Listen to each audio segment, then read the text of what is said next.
Welcome to the Happy Rebel podcast, where we explore the realms of finding your calling, living your values, and doing the work of self-healing. Through candid conversations with fellow seekers, we'll uncover ideas and concepts that challenge, expand, and empower us to embrace our authentic selves and live with intention. Hi there, I'm Kelly Street, owner of Happy Rebel and your guide on this journey. I'm known for my insatiable curiosity and tendency for pushing boundaries. I've always been a challenger, eager to question the status quo and explore the uncharted territories of personal growth. So join me as we navigate the twists and turns of life's journey, seeking out the wisdom and insights that illuminate our path towards fulfillment and rebellion against the ordinary. Before we get started, I want to remind you to connect with me on Instagram at Happy Rebel, where you can ask questions and share your thoughts. Remember, you are never alone on your path to becoming a happy rebel. This is the Happy Rebel Podcast.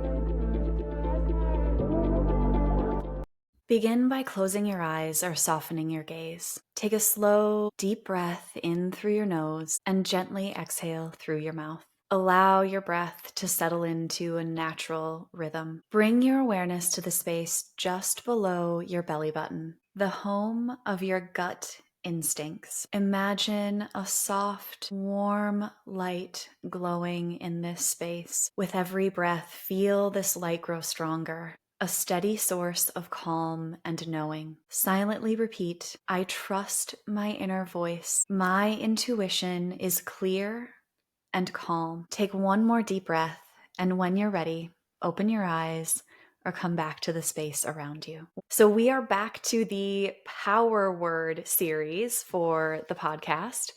And today's word, the topic that we are diving into, is intuition. Intuition is not only a hot topic in both the wellness and therapy, mental health space, but intuition is also something that I find there's often confusion about, or if not confusion, that there's some ego about intuition. So I thought it would be a great word to dive into and to talk about my own thoughts and experiences of it. So let's start off with first the definition of intuition. This is my definition. Intuition is a clear, quiet inner knowing. It's a small nudge, a gut feeling, a gentle pull in a certain direction. Maybe sometimes it doesn't feel so gentle. Maybe sometimes intuition or the gut feeling feels like more of a gut punch than just a little tickle. But basically, intuition is a clear inner knowing. How it feels. Intuition often feels calm, grounded, and certain. Intuition feels like a truth that something simply is. Unlike anxiety, intuition doesn't push or pull.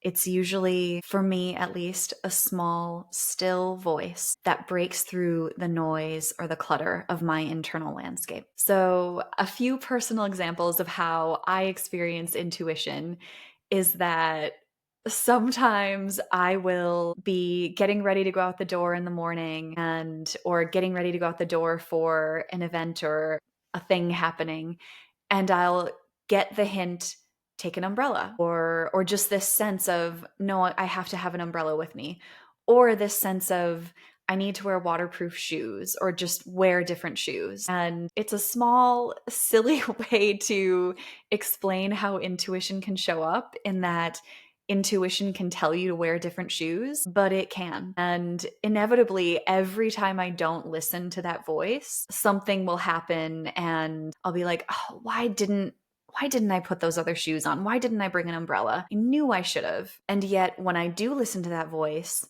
I don't always recognize that that's what it was. I don't always recognize my intuition told me to wear these shoes, and so I did. Now I can walk through this muddy landscape. We don't always recognize that. And yet, if we can pause, realize we're getting the nudge, mark it, follow the nudge, then we can have that affirmation on the backside. So that's for later, but that's one example. Another example that comes up quite often is I will have a client come to mind, just drop into my head within a day or two or hours of them messaging me. So this could be them changing or canceling a session, and I'll go, I bet so and so is going to need to cancel their session in a couple of days.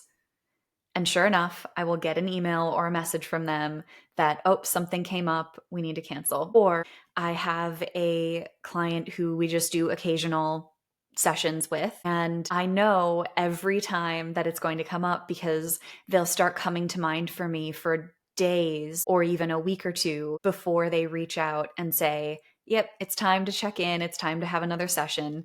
And I'll go, yep, you've been on my mind. That's great. I was expecting this. And then a third way that this sometimes shows up for me is just, it's a little bit harder to put into words, but it's really this sense of knowing something about someone before they share it. And this is an example that started when I was about a teenager, is that I would meet someone and I would just have a sense of whether they had siblings or whether they had something that they wanted to share, something that they wanted to tell me that was troubling them. And I would just have a little bit of a sense that there was some information that I knew. And I would sometimes ask, or I would sometimes confirm, sometimes I would wait. But just this little bit of like I bet this person's a middle child. And that was before I had really learned anything about family order or childbirth order. It was just something that I just sort of knew internally. So I would be curious to know, or to have you reflect on, what are some of the examples of how intuition has shown up for you in your life? What are some of those little knowings that you have had? Be curious. So, when talking about intuition and teaching, learning about it, it's always, I find, really important to talk about the difference between intuition and anxiety, as I mentioned earlier on. So, let's spend a little bit of time there. Intuition and anxiety, how I notice the difference between the two of them, for me, is feeling in my body. Not everybody feels things in their body. Sometimes it is just, like I said, a knowing of the difference.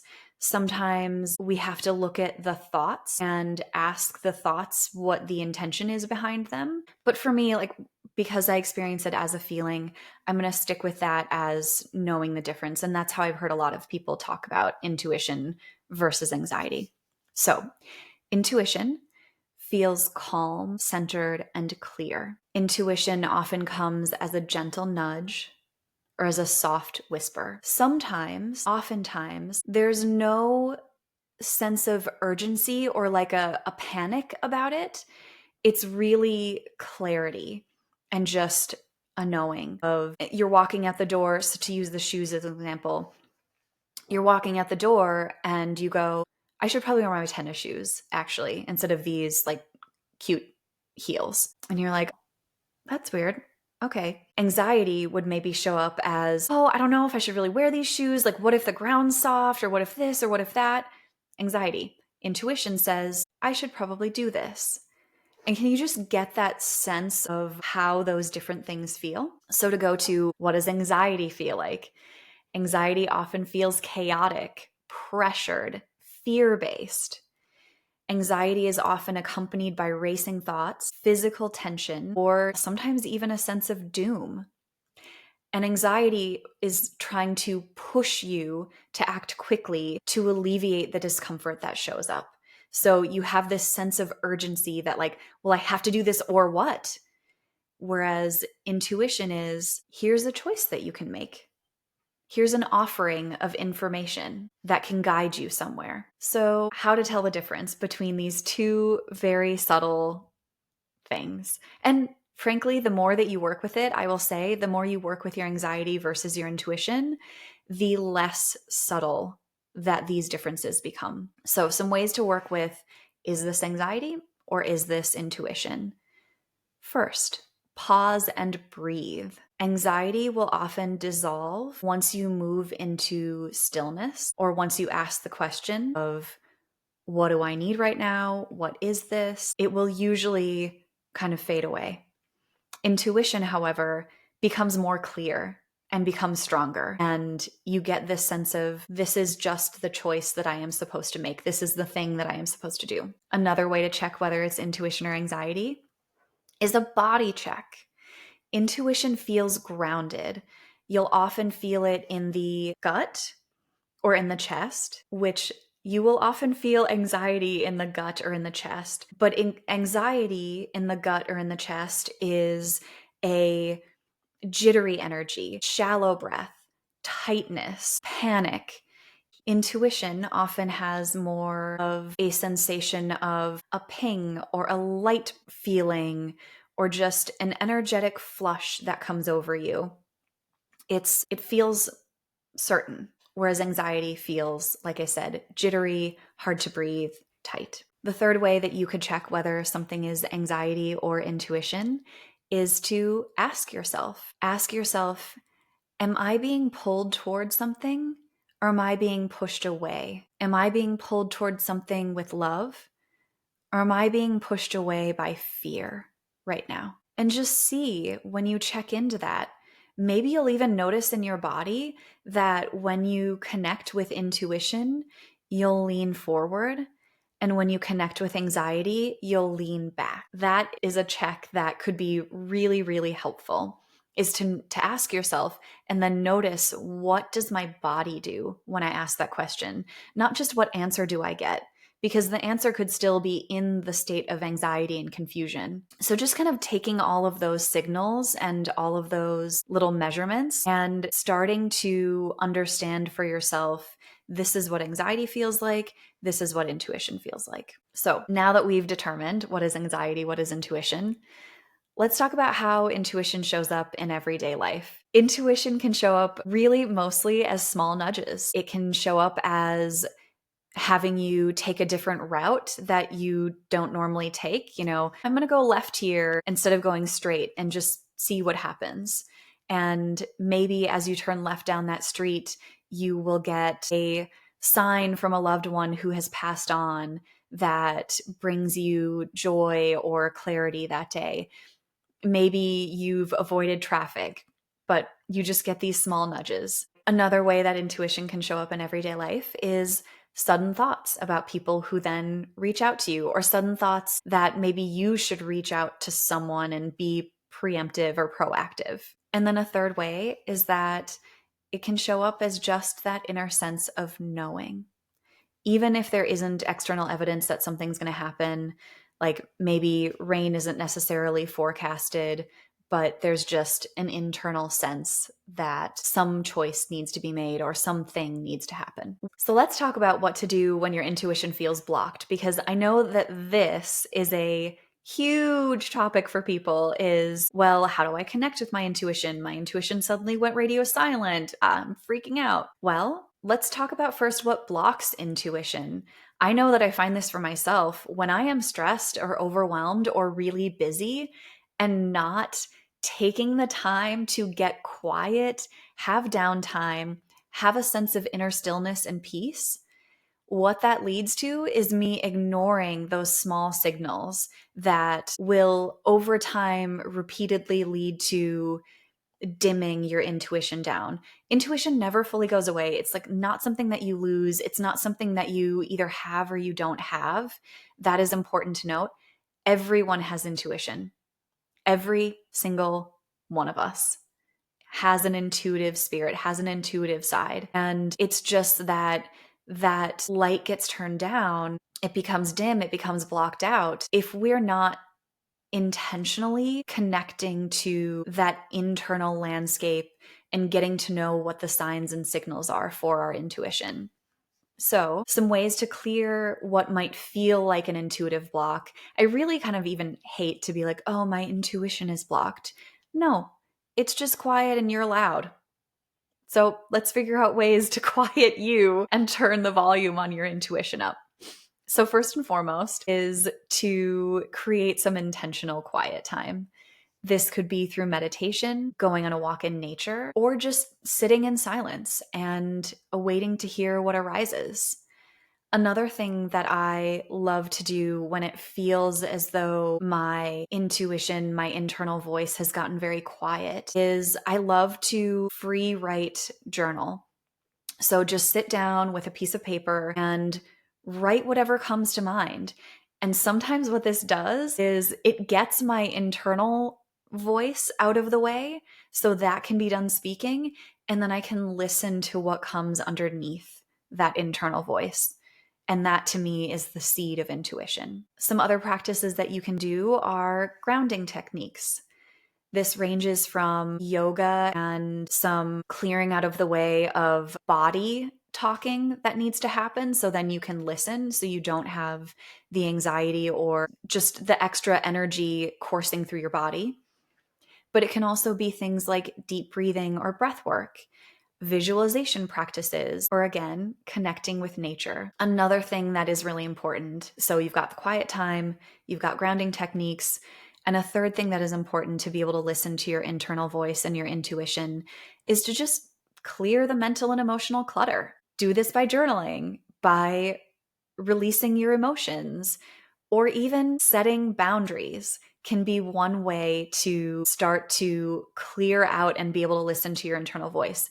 If you're constantly saying yes to other people, even when you feel that you should be saying no, or you're saying yes to other people and not leaving any time or energy for yourself, your internal voice is going to get quieter because you're not listening to the signals within yourself and what they tell you to do.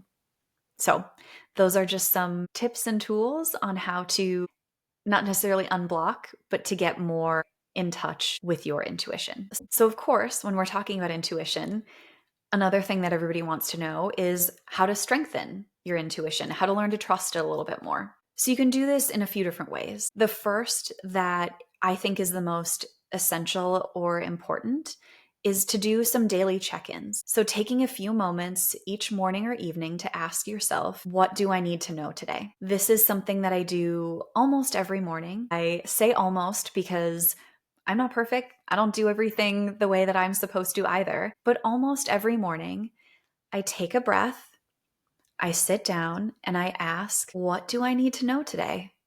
And sometimes I'll get a visual, sometimes I'll get a word, sometimes I'll get a sentence, sometimes it's quiet. And I go, okay, maybe I just need to be present. Maybe I don't need a direction or a word or a vision today.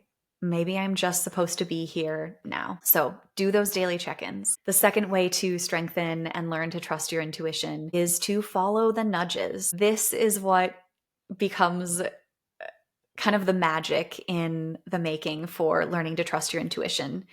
Even in those small ways, like choosing certain foods, clothes, or actions based on that feeling, you start to follow those nudges and you see that things will work out or things that will have a positive effect to making that choice.